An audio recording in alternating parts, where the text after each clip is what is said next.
अमीर जेठानी वर्सेस गरीब देवरानी की दुर्गा पूजा। सुबह का समय है। गली में नवरात्रि की रौनक फैल चुकी है। सामने सामने दो घर, एक बड़ा और चमकदार, दूसरा टूटा फूटा मगर साफ सुथरा। एक तरफ अमीर जेठानी रीना के घर में चहल पहल और शोर शराबा है, दूसरी तरफ गरीब देवरानी सुषमा अपने छोटे से आंगन में अकेली झाड़ू लगा रही होती है। अरे सुनो, फूल वाले से कहना लाल पीले फूल ज्यादा लेकर आए। इस बार पूजा का मंडप इतना शानदार होना चाहिए कि पूरा मोहल्ला बस हमारी ही चर्चा करे। और हाँ, पंडित जी को बोल देना बढ़िया साउंड सिस्टम और ढोल नगारा भी लगवाएं। जी मैडम, सब इंतजाम हो जाएगा। नवरात्रि का असली मजा ही तब है जब लोग आपकी पूजा को देख कर जलें। दिखावे के बिना पूजा का क्या स्वाद। दूसरी ओर सुषमा मिट्टी के छोटे दिए धोकर आंगन में रख रही है। उसके कपड़े साधारण हैं, लेकिन चेहरे पर शांति और श्रद्धा। सुनिए, कल से व्रत शुरू है। माँ दुर्गा की छोटी सी प्रतिमा भी ले आना, जो दुकान पर मिट्टी की मिलती है। बस उतना काफी है। हाँ सुषमा, ले आऊंगा। नौकरी की चिंता में मन तो बड़ा परेशान है, लेकिन पूजा तो करनी ही है। माँ दुर्गा कुछ रास्ता जरूर निकालेंगी। इतने में रीना अपनी बालकनी से झांककर ताना मारती है। ओहो सुषमा, इस बार भी वही छोटे मिट्टी के दिए। अरे बहन, पूजा का मतलब है भव्यता, सजावट, चमक दमक। तुम्हारी तो पूजा ऐसे है जैसे कोई साधारण दिन। दीदी जी, पूजा में भव्यता नहीं, भावना होनी चाहिए। माँ दुर्गा दिल देखती हैं, दिखावा नहीं। अरे रहने दो, दिल दिमाग की बातें गरीबों को ही अच्छी लगती हैं। अमीर लोग पूजा में जो पैसा लगाते हैं वही असली शान है। इस साल देखना, पूरा मोहल्ला हमारी पूजा देखने आएगा। सुषमा चुप रहती है। दोपहर का वक्त। मोहल्ले की गलियों में रंग बिरंगी झालरें लटक चुकी हैं। बच्चे डमरू और ढोलक बजा रहे हैं। हर घर में कोई न कोई नवरात्रि की तैयारी में व्यस्त है, लेकिन सबसे ज्यादा हलचल रीना अमीर जेठानी के घर पर है। बाहर चमचमाती झालरें, रंगीन बल्बों की लड़ियां और बड़े बड़े बैनर लटकाए जा रहे हैं। भाई साहब, ये झालर सीधी लगाओ, टेढ़ी क्यों कर दी? और हाँ, जो लाइटिंग है ना, वो पूरे घर को ऐसे जगमगाए कि लगे जैसे 5 सितारा होटल। मैडम, चिंता मत कीजिए, पूरा मोहल्ला आपकी पूजा देखता रह जाएगा। देखो बहनों, इस साल हमारी पूजा सबसे अलग और ग्रैंड होगी। सुषमा तो वैसे भी 2-2 दिए में संतुष्ट है। अरे भाई, माँ दुर्गा को भव्यता पसंद है। सामने सुषमा अपने छोटे से आंगन में केले के पत्तों से आसन बना रही है। पति राकेश काम से लौटते हैं, थके हुए, हाथ में सस्ती सी मूर्ति लेकर। अरे, माँ दुर्गा की प्रतिमा ले आए आप।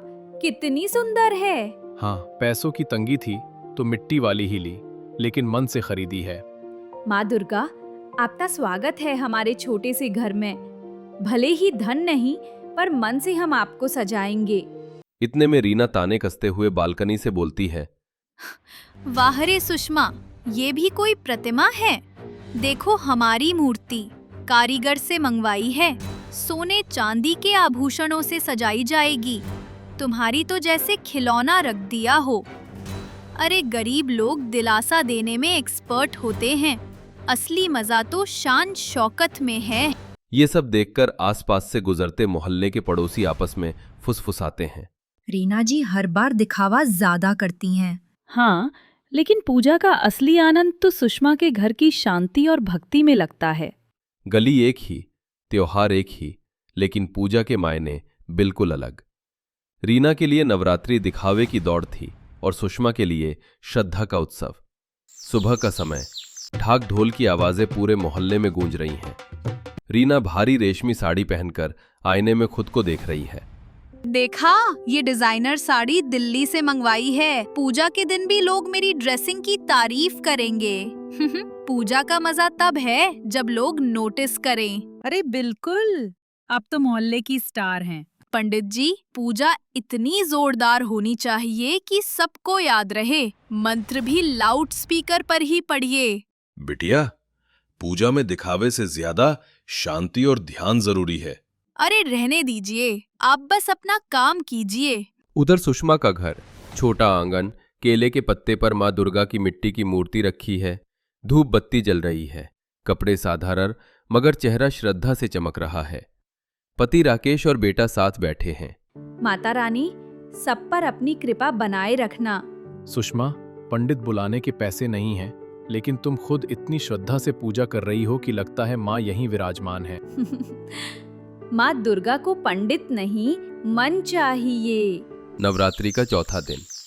मोहल्ले में और भी ज्यादा रौनक है। हर घर से भजन और ढाक ढोल की आवाजें आ रही हैं। रीना गेट पर खड़ी होकर मेहमानों का स्वागत कर रही है। उसके गले में सोने का हार, हाथ में भारी चूड़ियां और रेशमी साड़ी। आइए आइए, देखिए इस बार हमने पूजा में बनारसी पंडित बुलवाए हैं। जो प्रसाद मिलेगा ना, वो 5 तरह की मिठाई और काजू बादाम से बना है। माँ दुर्गा तो खुश ही होंगी। वाह रीना जी, आपकी पूजा तो सचमुच बड़े लोगों जैसी है। देखा, पूजा तभी सफल है जब लोग तारीफ करें। सामने सुषमा अपने आंगन में बैठकर बच्चों को प्रसाद बांट रही है। सिर्फ गुड़ और चने। बच्चे खुश होकर खा रहे हैं। सुषमा चाची, आपके गुड़ चने बहुत स्वादिष्ट हैं। हाँ, और आप तो हमें प्यार से खिलाती भी हो। बेटा, प्रसाद माँ दुर्गा का होता है। चाहे गुड़ चना हो या मिठाई, उसमें माँ का आशीर्वाद छुपा होता है। देखो जरा, बच्चों को गुड़ चना खिला रही है। यही प्रसाद है इनके घर का। लोग हंसते होंगे इनकी हालत देखकर। रीना, लेकिन बच्चे तो वहीं ज्यादा खुश लग रहे हैं। अरे रहने दो, बच्चों को क्या पता स्वाद का। असली पूजा हमारी है। शाम को मोहल्ले की औरतें मंडप में बैठी बातें कर रही हैं। रीना जी का पंडाल तो राजमहल जैसा है।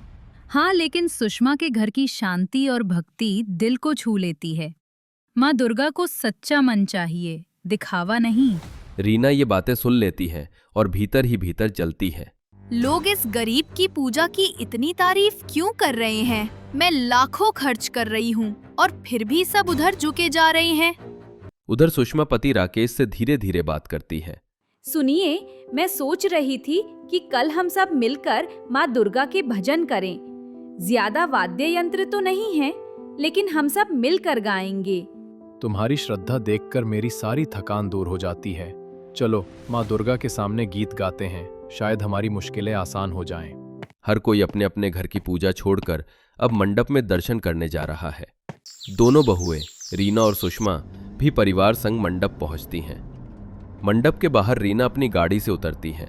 हाथ में चमकदार पर्स, शरीर पर भारी बनारसी साड़ी, चेहरे पर मेकअप। उसके पीछे पीछे सहेलियां और नौकर चाकर चल रहे हैं। लोग उसकी तरफ देखते ही कानाफूसी करते हैं। देखो रीना जी को, जैसे कोई फिल्म की हीरोइन उतर रही हो। हाँ, कपड़े तो अच्छे हैं, पर क्या पूजा में इतना दिखावा जरूरी है? इसी बीच सुषमा साधारण सूती साड़ी में पति राकेश और बेटे के साथ मंडप पहुंचती है। हाथ में छोटे से टोकरे में नारियल और फूल है। ये बहू भले ही गरीब है, पर सच्ची भक्त है। पंडित जी, हमारी आरती सबसे पहले होनी चाहिए। आखिर हमारा सबसे बड़ा चढ़ावा है। चांदी का नारियल और सोने की चूड़ियां। बिटिया, यहाँ सब भक्त समान हैं। माँ दुर्गा के सामने अमीर गरीब का भेद नहीं होता। देखा, सब लोग इस गरीब की भक्ति से प्रभावित हो रहे हैं। मेरे लाखों के खर्च का कोई असर नहीं। सुषमा अपने पति से बात कर रही होती है कि इतने में दरवाजे पर दस्तक होती है। राकेश उठकर दरवाजा खोलते हैं। बाहर मोहल्ले का एक बुजुर्ग व्यापारी खड़ा है। बेटा राकेश, मुझे खबर मिली कि तुम काम की तलाश में हो। मेरी दुकान पर भरोसेमंद आदमी की जरूरत है। तुम अगर चाहो तो कल से काम शुरू कर सकते हो। तनख्वाह भी ठीक ठाक मिलेगी। सच कह रहे हैं आप? इतने दिनों से नौकरी की तलाश कर रहा था। माँ दुर्गा ने मेरी सुन ली। देखा, मैंने कहा था ना, माँ कभी भक्तों को खाली हाथ नहीं लौटाती। नवरात्रि का 8वां दिन। मोहल्ले में अब भी ढोल ढोलक की हल्की हल्की आवाजें सुनाई दे रही हैं। लोग अपनी अपनी तैयारियों में व्यस्त हैं, मगर अब चर्चा रीना की भव्यता के बजाय सुषमा की सादगी और सफलता पर है। विजय, मुझे अब समझ आया। पूरी पूजा में मैंने सिर्फ दिखावे और खर्चा ही देखा। लेकिन लोगों की जुबान पर सुषमा का नाम क्यों था? और उनके घर से जो खुशी झलक रही थी, वो मेरे पंडाल में क्यों नहीं थी? हाँ रीना, कभी कभी दिखावा हमें बड़ी चीज दिखाता है, लेकिन भाव और सच्चाई से बड़ी कोई चीज नहीं होती। देखो, मैंने अब तक पूजा को सिर्फ प्रतियोगिता समझा, पर असली पूजा तो मन से की जाती है। हमें भी सुषमा से सीखना चाहिए। रीना अपने घर से नीचे उतरती है, हाथ में फूल और मिठाई लेकर सुषमा के घर पहुंचती है। सुषमा, मैंने अब तक पूजा का असली मतलब नहीं समझा। दिखावे और भव्यता में फंसकर मैंने अपनी श्रद्धा को भूल लिया। मुझे माफ कर दो। कोई बात नहीं, पूजा का असली मतलब यही है, मन से भक्ति। हम सबको साथ में आकर खुश होना चाहिए। दुर्गा पूजा का दिन आ जाता है। मोहल्ले की गलियां रंग बिरंगी झंडियों, झालरों और दीपों से जगमगा रही हैं। हवा में ढोलक और भजन की धुनें मिलकर एक उत्सव का माहौल बना रही हैं। दोनों बहुएं मंडप पहुंचती हैं। लोग देखकर मुस्कुराते हैं। मंडप में पहले से भजन हो रहा है। ध्वनि में ढोलक, शंख और घंटियां मिल रही है। आज की आरती विशेष है। माँ दुर्गा सब भक्तों की भक्ति देखकर प्रसन्न है। देखा रीना दीदी, सच्ची भक्ति का आनंद कितना प्यारा होता है। हाँ, अब मुझे समझ आया। पूजा केवल दिखावे से नहीं होती, मन और श्रद्धा सबसे बड़ी भेंट है। मोहल्ला नवरात्रि की रौनक, श्रद्धा और सच्चाई से जगमगा उठा। अमीर और गरीब दोनों परिवार एक साथ खुश थे। रीना ने सुषमा से सच्ची भक्ति की सीख ली और सुषमा के परिवार को माँ दुर्गा की कृपा और सफलता मिली। अंततः ये त्योहार दिखावे का नहीं, बल्कि प्यार, श्रद्धा और सच्ची भक्ति का प्रतीक बन गया। रिया अपनी पसंद से शादी करके अपने ससुराल, जो कि एक छोटे से गांव में था, वहां जा रही होती है। वैसे मैंने कभी गांव देखा नहीं था। चलो शादी के बाद अब मैं गांव देख भी लूंगी। तुम गांव देखोगी? अरे मुझे तो डर लग रहा है कि गांव वाले कहीं तुम्हें ही ना देखने लग जाएं। भैया, भाभी, माँ, पिताजी, पता नहीं सब तुम्हें देखकर क्या कहेंगे। कहना क्या है, अरे घर की बहू आ रही है, सब लोग तो खुशी होंगे ना। हाँ, उम्मीद तो मैं भी यही कर रहा हूँ कि सब लोग तुम्हें देखकर बस खुश ही हों। कुछ देर बाद रिया और मोहित दोनों गांव पहुंच जाते हैं। मिट्टी का आंगन, दीवारें कच्ची, रसोई भी मिट्टी की, सास और जेठानी घूंघट में, ननद साड़ी में, बर्तन सारे मिट्टी के, वहीं जेठ और ससुर धोती कुर्ते में बैठे होते हैं। ये सब देखकर रिया काफी हैरान हो जाती है। ओ माय गॉड, यहाँ तो सब कुछ ही मिट्टी का है। जितना पुराने जमाने का घर लग रहा है ये, उतने ही ससुराल वाले भी पुराने जमाने के लग रहे हैं। रिया, चुप हो जाओ। ये मेरी फैमिली है, सबके पैर भी छूने हैं तुम्हें। आओ, मिलवाता हूं तुम्हें सबसे। मोहित रिया को सबके पास लेकर जाता है।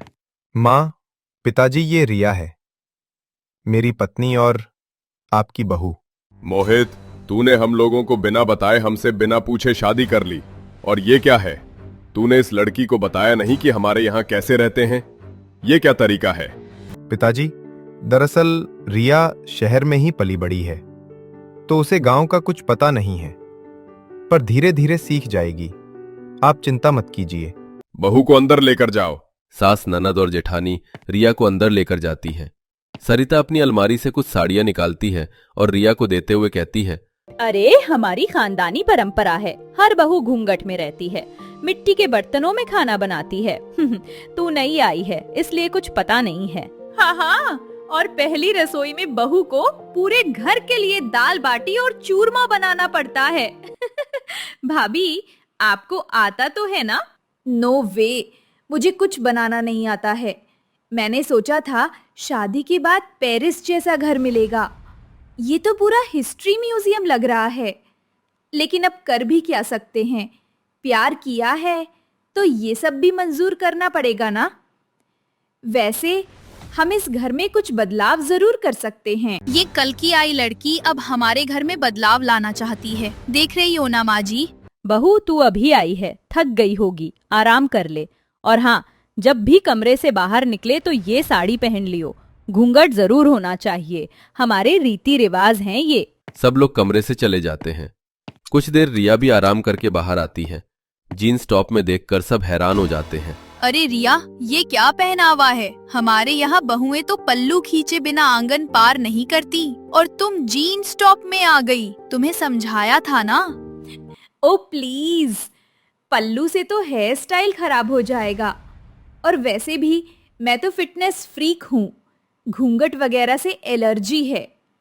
अब एक बात बताओ, मैं इतनी डाइट करती हूँ, अपने शरीर का इतना ख्याल रखती हूँ, वो सब किस लिए?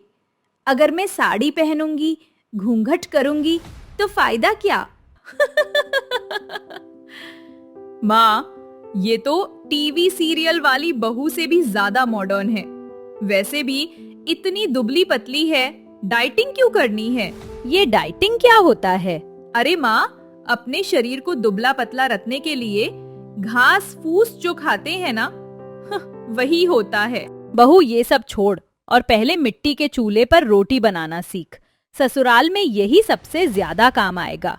और नहीं तो क्या माँ जी, अरे रिया को तो 2 बार बोल दिया, लेकिन मैं तो ससुराल में पैर रखते के साथ ही यहाँ के रंग में ढल गई थी।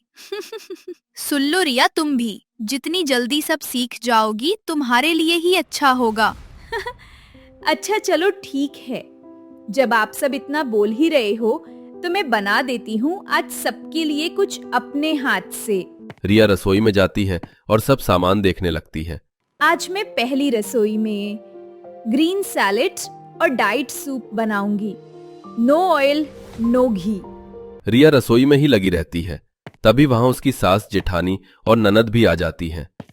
रसोई में पूरा परिवार बैठा है। मिट्टी के चूल्हे पर आग जल रही होती है। सास जेठानी सब इंतजार कर रही है कि बहू कुछ खास बनाए। अरे रिया, ये क्या मजाक है? तुम्हारी पहली रसोई में तो घी शक्कर टपकना चाहिए और तू घास फूस खिलाएगी। और ये क्या अजीब सी महक आ रही है? खाना ही बना रही है ना तू? ये खानदानी अपमान है। पहली रसोई में चूरमा बनता है, ना कि सलाद पत्ता। बहू, तूने तो कहा था कि तू अपने हाथ से खाना बना रही है। अरे ये कोई खाना है? ये तो खेत से तोड़ी हुई सब्जियां हैं। इसमें किया ही क्या है तूने? हे भगवान, माँ जी आप क्या बात कर रही हो? अरे मैंने इतनी मेहनत से सूप बनाया है और ये कोई पत्तियां नहीं है, सैलेड है। आप सब जो घी तेल खाते हो ना, फूल गए हो, गुब्बारे लगते हो सब लोग। अब आप ये खाओ। घर की औरतों की आवाज काफी तेज होने लगती है। तभी वहां मोहित और मोहनदास आते हैं। ये कैसा शोर है? देखिए ना पापा जी, मैंने सूप बनाया है इतनी मेहनत से, लेकिन सब मुझे ही सुना रहे हैं। अरे रिया, सूप बनाने को किसने कहा था? मम्मी जी ने। लो भाई, कर लो बात। यहाँ मैंने बहू को पहली रस्म करने के लिए क्या कह दिया, ये तो अपने पति से हमारी ही शिकायत लगा रही है। अब यही दिन देखना बचा है ना?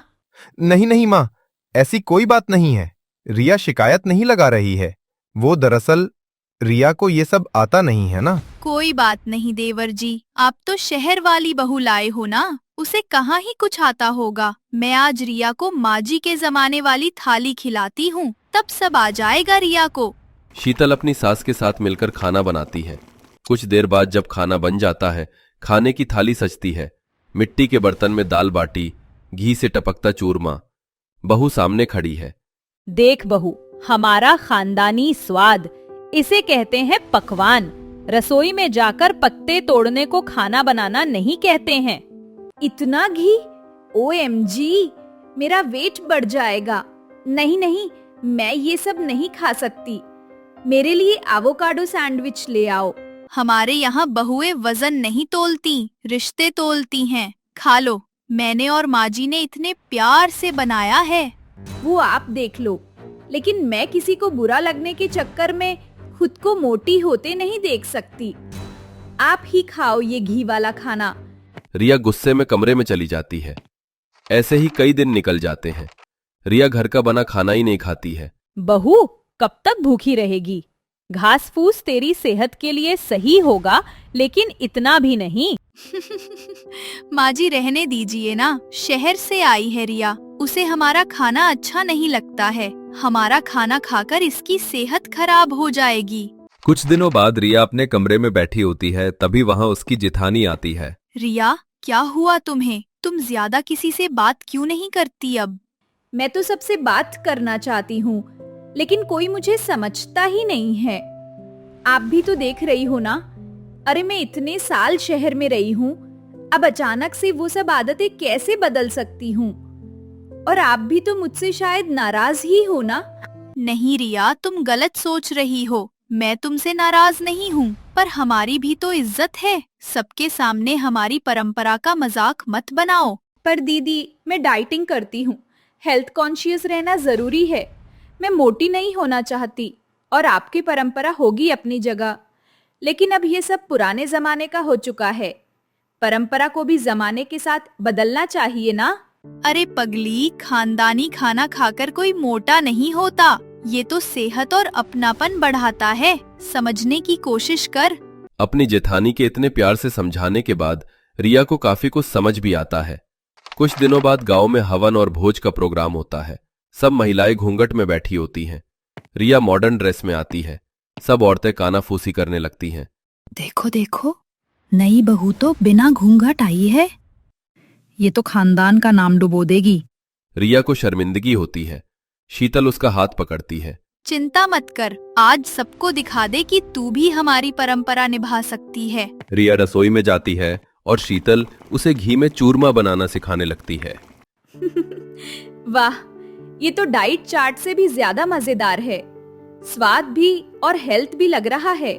परंपरा और मॉडर्निटी को मिलाकर ही असली मजा आता है। सिर्फ सलाद से ना पेट भरता है और ना ही घर। रिया पहली बार सबको अपने हाथ से बनाकर चूरमा खिलाती है। गांव वाले भी काफी हैरान हो जाते हैं।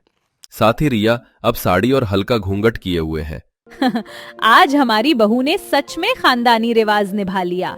माँ जी, मैंने सोचा था सिर्फ डाइटिंग से जिंदगी चलती है, पर असली स्वाद तो परंपरा और मिलजुल कर खाने में है। लो बहनों, अब हमारी नई बहू पुराने जमाने की भी हो गई और नए जमाने की भी। अब तो कोई एतराज नहीं होगा ना? सभी ठहाके लगाते हैं। रिया सबको सलाद और चूरमा साथ में परोसती है। इसी के साथ जमाने का फर्क जो बना था वो रिया अपनी सीख से मिटाती है।